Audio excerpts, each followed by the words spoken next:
का आपके साथ मैं हूं पूजा सचदेवा। शाम के 4 बज चुके हैं और वक्त हो गया है 4 बजे की अहम खबरों का।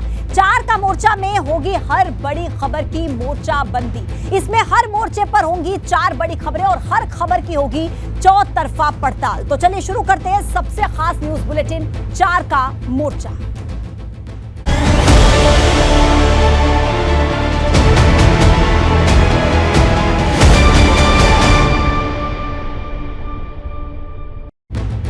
तो चलिए 4 के मोर्चे में सबसे पहले आपको बताते हैं पहले मोर्चे की अहम खबरें। सबसे पहले बात होगी किसानों के नाम पर शुरू हुए संग्राम की। विरोधी दलों ने किसानों को समर्थन देकर सरकार के खिलाफ घेराबंदी तेज कर दी है और इसी के साथ बात होगी उस मुलाकात की जिसको लेकर सियासी गलियारों में चर्चाएं तेज हो गई हैं और सुगबुगाहट भी तेज हो चुकी है। और इसके अलावा बात होगी आजम खान पर आई एक नई आफत की। जो काम उन्होंने कराए थे अब उन्हीं कामों पर वो फंसते नजर आ रहे हैं। इसके अलावा आपको ये भी बताएंगे मेयर को किस बात पर गुस्सा आया और क्यों उन्होंने अफसरों की क्लास लगाई। बात किसानों के हल्ला बोल की। ग्रेटर नोएडा प्राधिकरण के बाहर 53 दिन से किसानों का प्रदर्शन जारी है, लेकिन अब इस प्रदर्शन पर सियासी संग्राम तेज हो चुका है। लगातार राजनीतिक दलों के नेता किसानों के पास पहुंच रहे हैं। आज किसानों से सपा के 12 सदस्यीय डेलीगेशन ने मुलाकात की और इससे पहले कांग्रेस के प्रदेश अध्यक्ष बृजलाल खाबरी समेत कई कांग्रेस के नेताओं ने किसानों से मुलाकात करके उनकी बातों को सुना और समर्थन का भरोसा दिलाया। उनके समर्थन में खड़े रहने की बात भी कही। हालांकि इससे पहले आजाद समाज पार्टी के अध्यक्ष चंद्रशेखर आजाद और आम आदमी पार्टी के राज्यसभा सांसद संजय सिंह भी किसानों से मुलाकात कर चुके हैं। अब ऐसे में इस प्रदर्शन पर सियासत तेज हो चुकी है। तो देखिए, किसानों से मुलाकात करने के बाद विरोधी दलों ने सरकार के खिलाफ घेराबंदी को तेज कर दिया। कांग्रेस और समाजवादी पार्टी के दिग्गजों ने किसानों के नाम पर सरकार के खिलाफ हल्ला बोल दिया। अगर बात नहीं मानेंगे तो निश्चित रूप से आंदोलन बढ़ेगा। अभी महापंचायत का ऐलान हम लोग करेंगे सब लोगों की सहमति से बात करके, और इसके बाद में आंदोलन बड़ा होगा और कोशिश करेंगे कि माननीय राष्ट्रीय अध्यक्ष जी को पूरी चीज बताकर इस डेलीगेशन से अवगत कराकर तब यहाँ पर उनको मिले।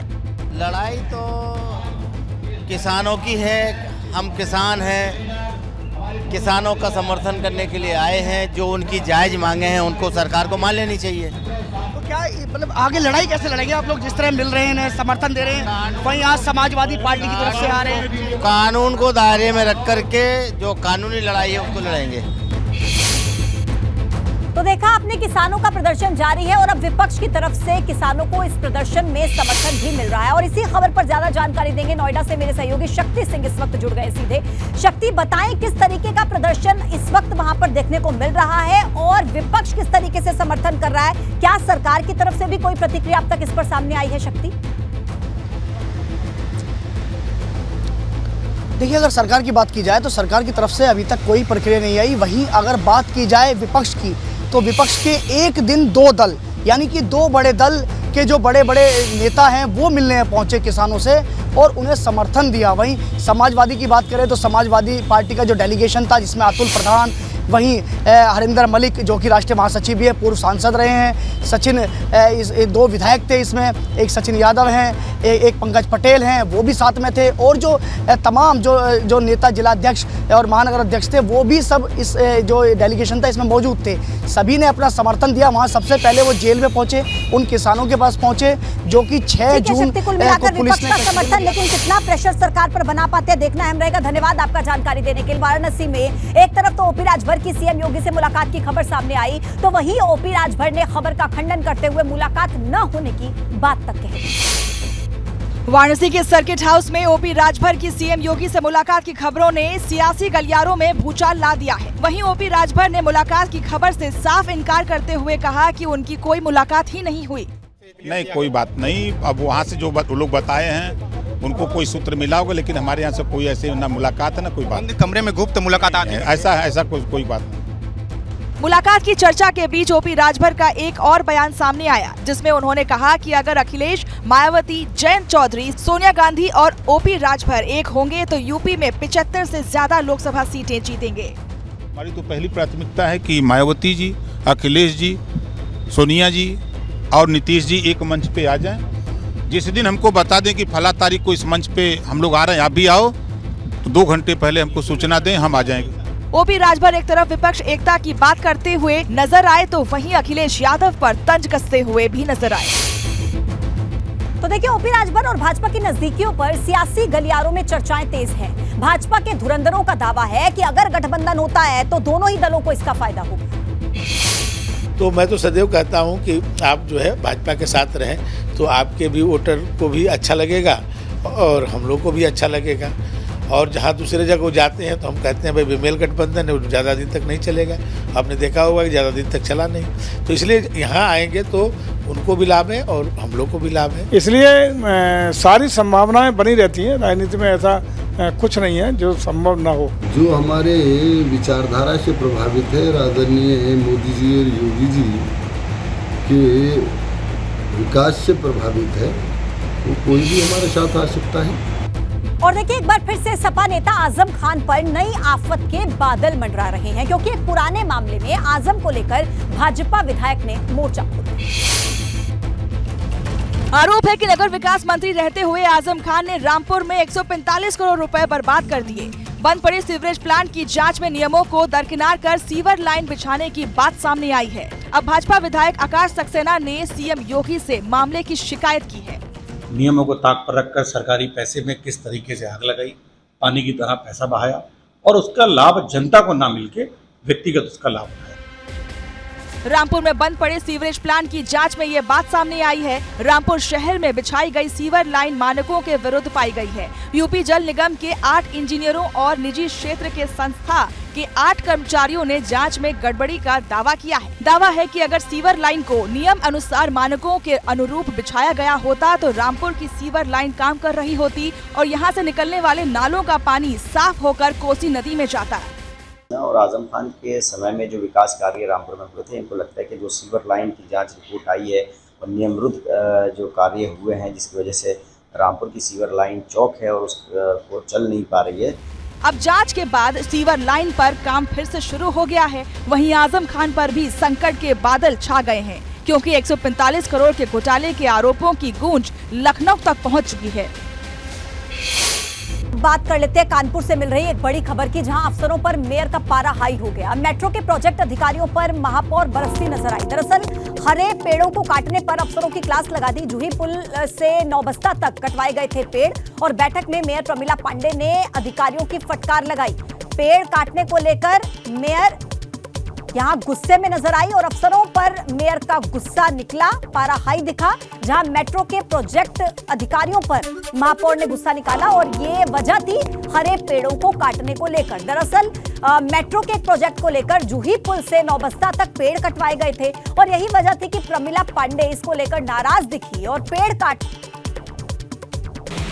हमें तुझसे कुछ चाहिए नहीं, हमें कायदे से बात चाहिए कि हमारे पेड़ कटे तो एक जो हमारे सरकार की मंशा है, हमारे प्रधानमंत्री की, हमारे मुख्यमंत्री की मंशा है कि आप अगर पेड़ काटे तो उसको जनहित में आज काटे तो तुरंत उनके दरवाजे से उस पेड़ को।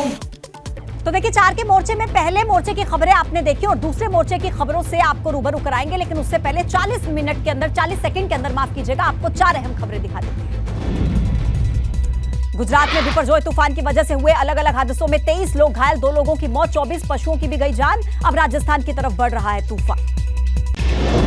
केदारनाथ यात्रा में नए पंजीकरण पर 20 जून तक बढ़ी रोक, ऑनलाइन और ऑफलाइन नहीं होंगे रजिस्ट्रेशन। बढ़ती हुई भीड़ को देखते हुए प्रशासन का फैसला, अब तक 9,30,000 श्रद्धालु कर चुके हैं दर्शन।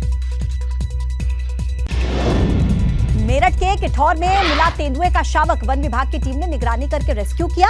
हापुड़ मेरठ सीमा के गांव का मामला। कुशीनगर में कचरा प्रबंधन के लिए बन रहे एमआरएफ सेंटर के निर्माण में गड़बड़ी का मामला सामने आया। जानकारी मिलने पर डीएम ने ठेकेदार पर एफआईआर करने के निर्देश दिए। 4 के मोर्चे में आगे बढ़ते हैं, दूसरे मोर्चे की खबरों पर नजर डालते हैं। दूसरे मोर्चे में बात होगी इन्वेस्टर्स पर विपक्ष और सत्ता पक्ष के बीच आर पार की लड़ाई की बात होगी। तो इन्वेस्टर्स को लेकर आर पार पर सरकार पर तीखे प्रहार किस तरीके से है, पूरी खबर आपको दिखाएंगे। इसी के साथ आपको बताएंगे कि सीएम योगी ने सोनभद्र को आखिर क्यों सोने की चिड़िया बनाने की शपथ ली है।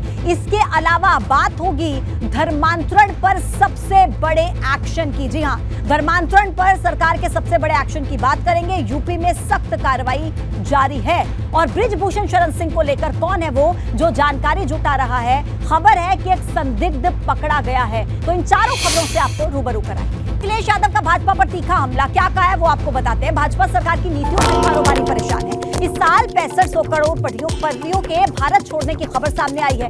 भ्रष्टाचारी टैक्स तंत्र से कारोबारी परेशान है।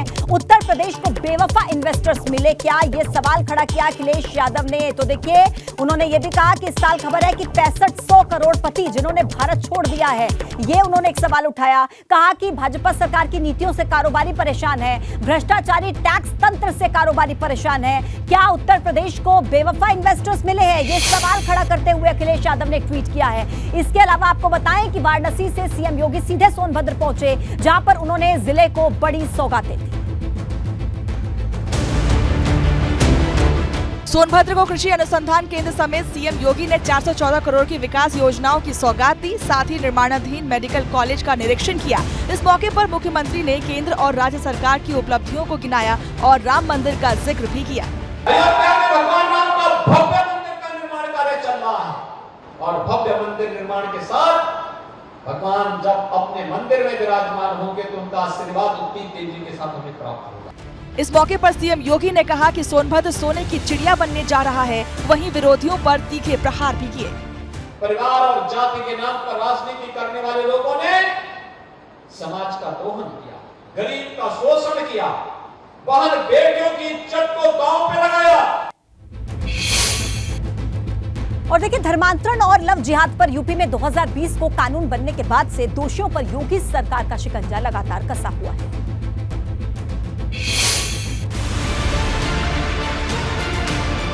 लव जिहाद को लेकर यूपी सरकार का लगातार सख्त रवैया देखने को मिला है। बताते हैं कि यूपी में सीएम योगी की सख्ती के चलते 2021 से 30 अप्रैल 2023 तक लव जिहाद के 400 से ज्यादा मामले सामने आए हैं, जिसमें से करीब 800 लोगों की अब तक गिरफ्तारी हो चुकी है। धर्मांतरण कानून के तहत 833 लोगों की गिरफ्तारी हुई। 185 मामलों में कोर्ट में हुई सुनवाई। पीड़ितों ने कोर्ट में धर्म बदलाव की बात कबूली। 65 मामले नाबालिगों के धर्मांतरण के सामने आए। जनपद बरेली में सबसे ज्यादा धर्मांतरण के मामले। लव जिहाद को लेकर प्रदेश में 27 नवंबर 2020 गैर कानूनी धार्मिक रूपांतरण निषेध कानून लागू हुआ, जिसके बाद से लगातार धर्मांतरण को लेकर कार्रवाई जारी है। जो मामले सामने आ रहे हैं उसमें कठोरतम तरीके से उनको कानून के कटघरे में खड़ा करने का काम सरकार करा रही है। यूपी में धर्मांतरण कानून के तहत दोषी पाए जाने वाले व्यक्ति को गंभीरता के आधार पर सजा का प्रावधान है। अपराध की गंभीरता के आधार पर सजा, दोषियों को 10 साल तक हो सकती है सजा। कानून में जुर्माने की राशि 15,000 से 50,000 तक। प्रदेश में योगी सरकार के बाद से धर्मांतरण के खिलाफ ताबड़तोड़ एक्शन देखने को मिल रहे हैं। और देखिए, महिला पहलवानों द्वारा लगाए गए यौन शोषण के आरोपों का सामना कर रहे भाजपा सांसद ब्रिजभूषण शरण सिंह की आवाज से दिल्ली पुलिस ने एक शख्स को हिरासत में लिया। भारतीय कुश्ती महासंघ के पूर्व प्रमुख और भाजपा सांसद ब्रिजभूषण शरण सिंह के दिल्ली स्थित आवास से एक संदिग्ध व्यक्ति को पुलिस ने हिरासत में ले लिया है। पुलिस ने इस शख्स के नाम और पता के बारे में कुछ भी जानकारी नहीं दी है। जानकारी के मुताबिक शख्स ब्रिजभूषण के आवास पर पहुंचा था और वहां मौजूद स्टाफ से उनके बारे में जानकारी जुटा रहा था। रामपुर के विधायक आकाश सक्सेना ने आजम खान पर लगाया 145 करोड़ रुपए के घोटाले करने का आरोप। कहा कि आजम खान के मंत्री रहते हुए सीवर लाइन बिछाने में हुआ था घपला। लखीमपुर खीरी में जल संसाधन मंत्री स्वतंत्र देव सिंह ने किया जनता के साथ संवाद। मंत्री के सामने ही एक महिला ने किया स्थानीय प्रधान पर अभद्र टिप्पणी। स्वतंत्र देव सिंह ने महिला को शांत कराया। प्रतापगढ़ में जयमाला के दौरान दूल्हे के दोस्तों संग फोटो न खिंचवाने से नाराज दूल्हे ने किया शादी से इनकार। दूल्हे के इनकार के बाद गांव वालों ने पूरी बारात को बनाया बंधक। पुलिस के बीच बचाव के बाद गांव वालों ने छोड़ा मानधाता थाना के हरकपुर गांव का मामला। लखीमपुर खीरी में दुधवा नेशनल पार्क के जंगल वाले इलाकों में पेट्रोलिंग हुई तेज। पेट्रोलिंग कर रही टीम को पानी पीता दिखा बाघ। जगह जगह पर बनवाया जा रहा वाटर।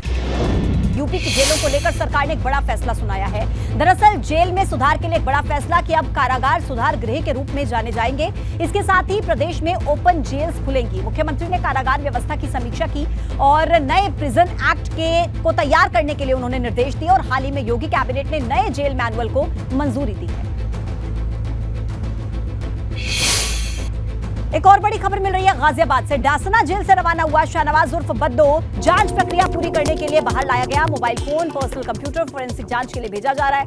बद्दो की मौजूदगी में जांच के लिए भेजा जाएगा मोबाइल और कंप्यूटर। फोरेंसिक जांच के लिए भेजने से पहले बद्दो के भी साइन उस पर होंगे। प्रक्रिया पूरी होते ही वापस जेल भेज दिया जाएगा बद्दो।